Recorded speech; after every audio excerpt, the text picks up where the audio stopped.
శ్రీనివాస శ్రీ వెంకటేశ భక్తవత్సల భాగవత ప్రియ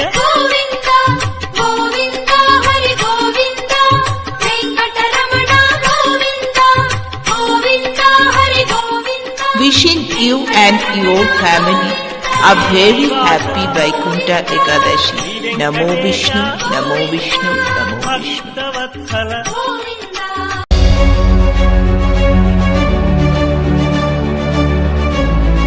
నంద్యాలకు చెందిన ప్రముఖ చిత్రకారుడు కోటేష్ వైకుంఠ ఏకాదశిని పురస్కరించుకొని అన్నమయ్య పాడిన కీర్తనలతో తెలుగు అక్షరాలతో ఏ3 డ్రాయింగ్ చార్టు మీద ఎటువంటి గీతలు లేకుండా కలర్ పెన్నులతో వాటర్ కలర్స్ తో శ్రీ వెంకటేశ్వర స్వామి చిత్రాన్ని 3 గంటల సమయంలో వేశారు.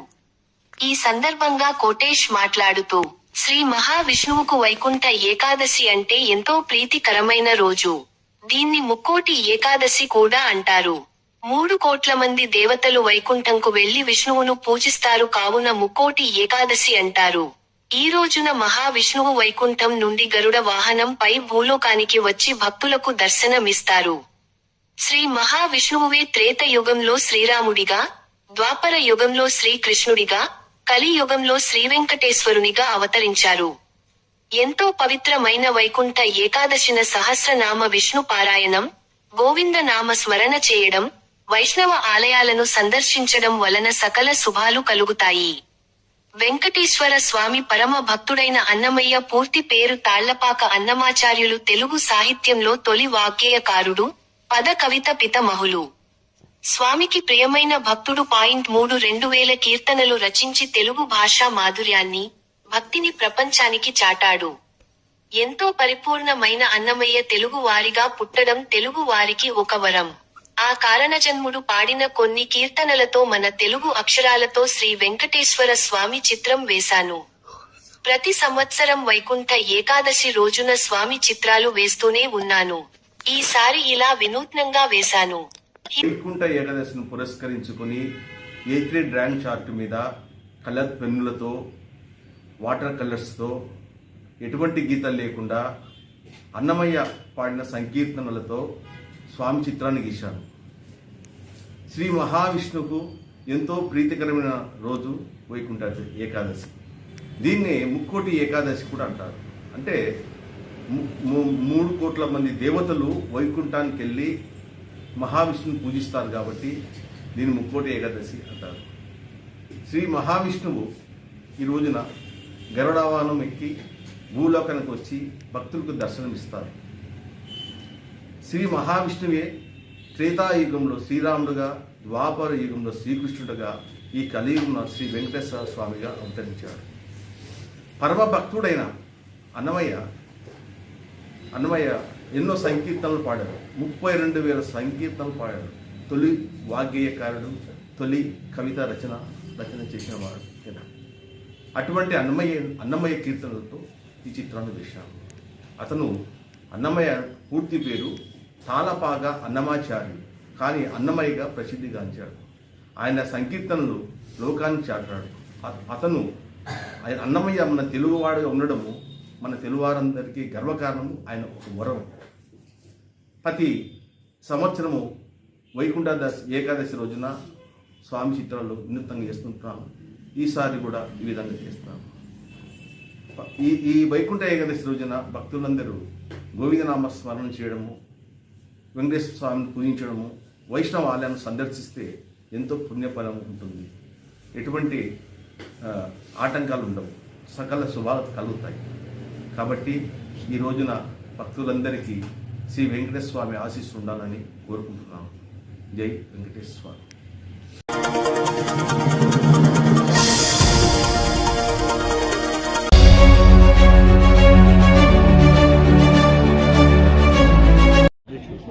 రాంభూపాలరెడ్డి ఆధ్వర్యంలో ఆర్లగడ్డ నాని మరియు నేను, మా భరతన్న, మిగతా రైతులు అందరం కలిసి కలెక్టర్ గారికి రిప్రజెంటేషన్ ఇవ్వడం జరిగింది.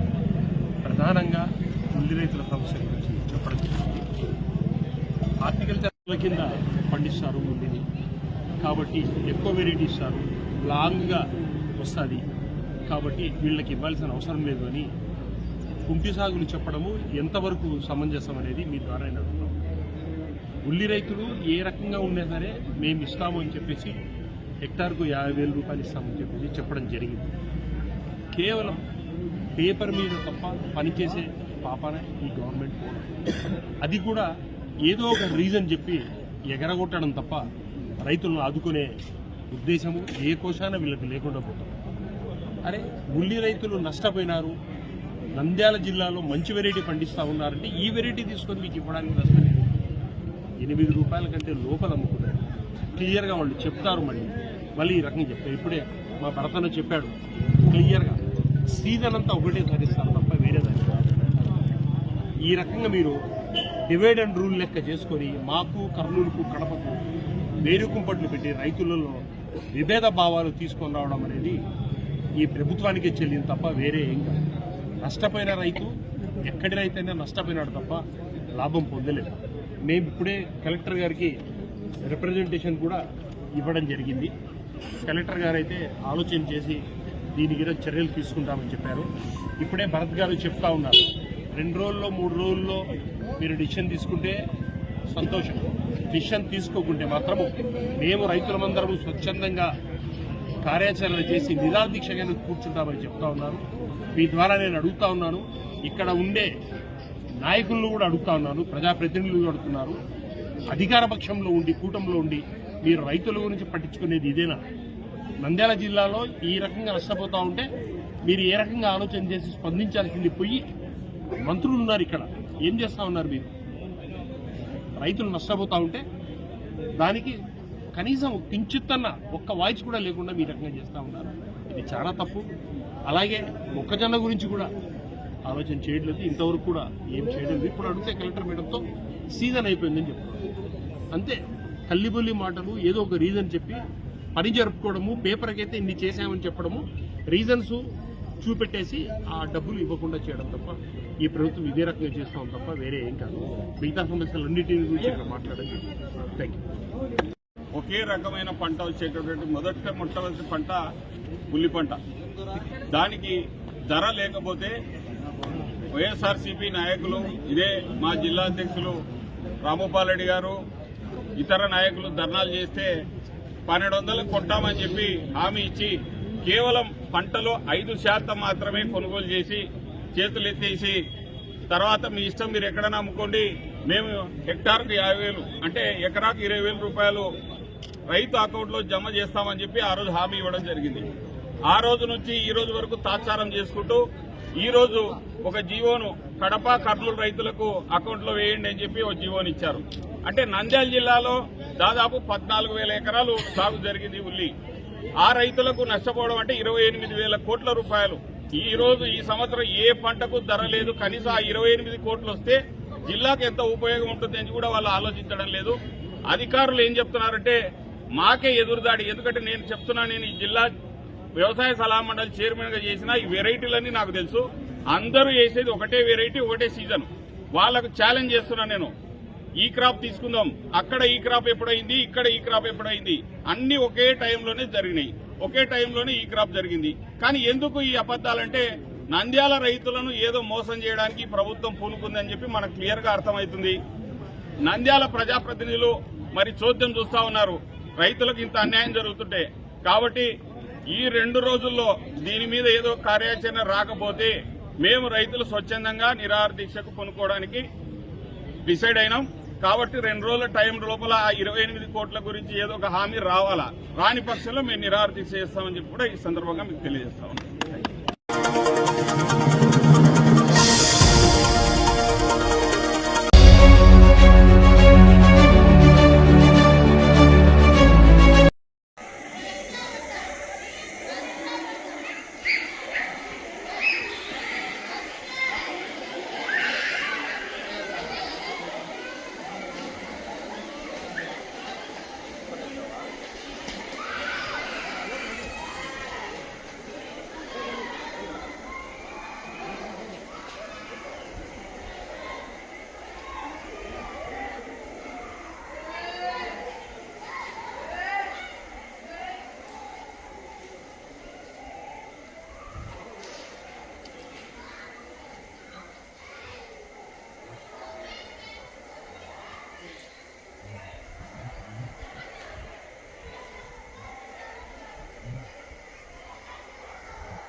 స్కాటర్ సర్జరీ ఏమైనా చేశారా?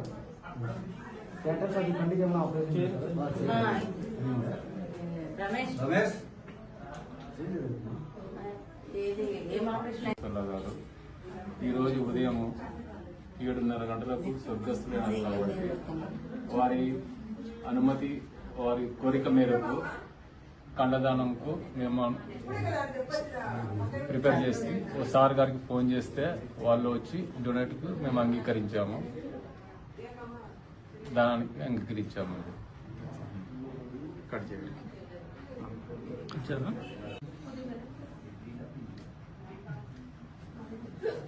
ఈరోజు నంద్యాల పట్టణంలో స్వర్గస్థులు చీదెళ్ల వెంకటేశ్వర గారు మరణించడంతో వారి కుటుంబ సభ్యులైన కుమారుడు చీదెళ్ల రమేష్ గారు రెడ్ క్రాస్ సొసైటీ వారికి తెలియజేయడంతో ఈరోజు కర్నూలు నుంచి red cross society technician Pradeep, అలాగే నంద్యాల రెడ్ క్రాస్ సొసైటీలో ఇన్ఛార్జిగా ఉండేటువంటి టెక్నీషియన్ రమేష్ గారి ఆధ్వర్యంలో ఈరోజు నేత్రాలను సేకరించడం జరిగింది. నంద్యాల పట్టణంలో మేము red cross society organ donation కోఆర్డినేటర్గా ఎన్నికైన ఈ సంవత్సరం 3 నెలల కాలంలో మరియు భారత్ వికాస్ పరిషత్ అధ్యక్షునిగా ఎన్నికైన తర్వాత ఇప్పటికీ 50 మంది పైన మేము నేత్రాలను ఇవ్వమని చెప్పి కోరాము. వారు కూడా అందరూ కూడా స్పందించడం జరిగింది.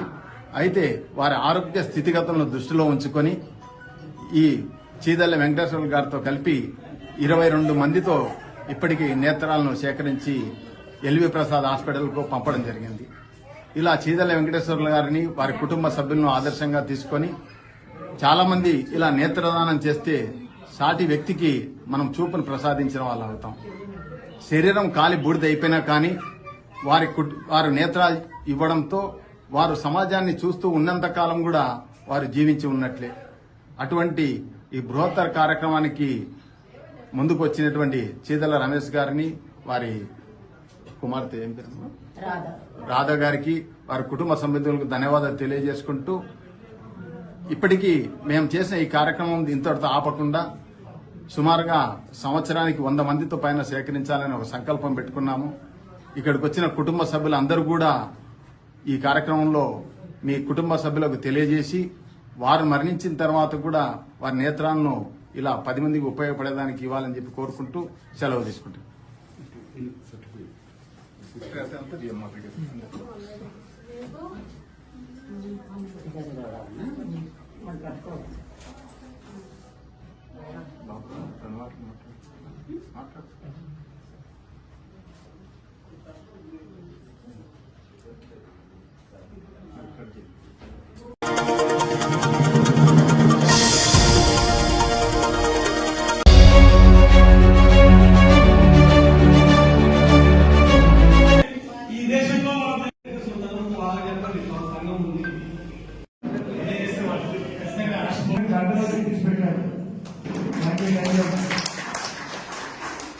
అలాగే సైకం రామకృష్ణ గారు మన సలహాదారు.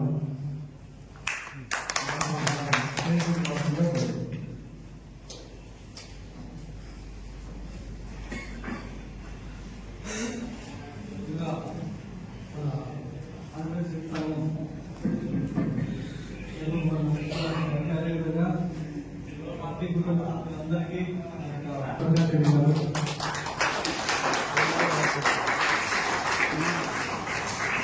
మేడం ఒకసారి మేడం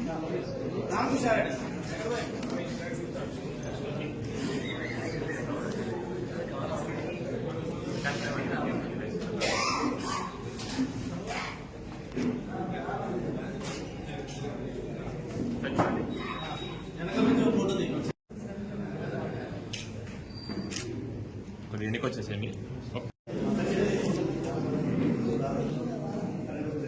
సార్. చూడండి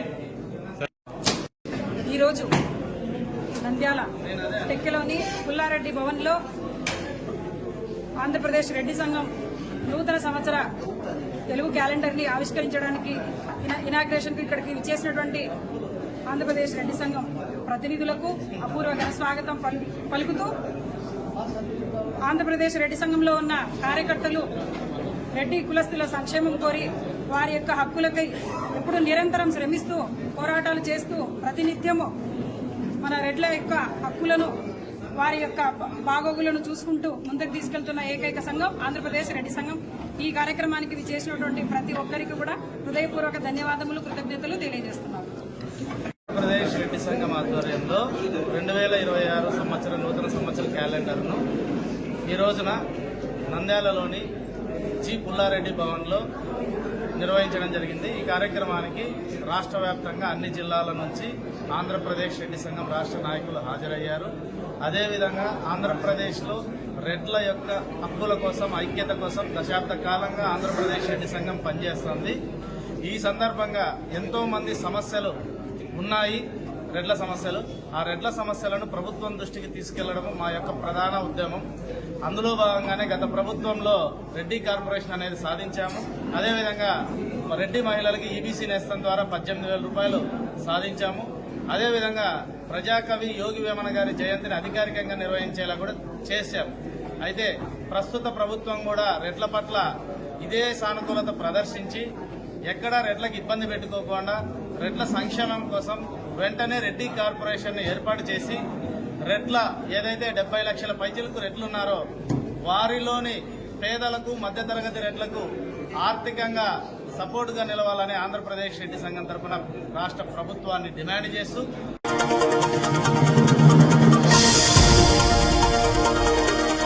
శ్రీనివాస శ్రీ వెంకటేశ భక్తవత్సల భాగవత ప్రియ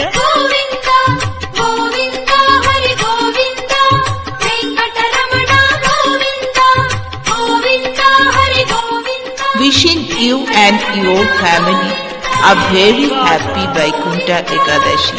Namo Vishnu, Namo Vishnu, Namo Vishnu. Bhaktavatsala